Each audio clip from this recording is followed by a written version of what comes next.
Run the code online or download from codegive.com, link in the description below. Sure. Creating a new dictionary from another dictionary in Python is a common task. This can be done in several ways, each with its own advantages depending on the specific requirements of your program.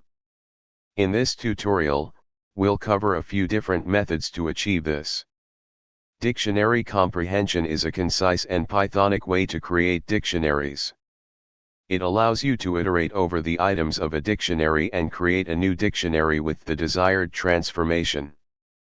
You can use the dict constructor to create a new dictionary from an existing dictionary. This method is simple and straightforward.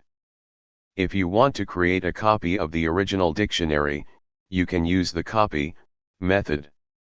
This method creates a shallow copy of the dictionary, meaning that changes to the original dictionary won't affect the new one. If the original dictionary contains nested dictionaries or mutable objects, you might want to create a deep copy to ensure that the new dictionary is completely independent. For this, you can use the copy.deepCopy function from the copy module. In this tutorial, we've covered several methods to create a new dictionary from an existing dictionary in Python.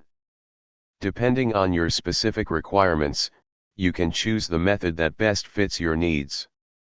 Whether you prefer dictionary comprehension, using the dict constructor, or making copies with copy or deep copy, Python offers flexibility and simplicity in handling dictionaries. ChatGPT.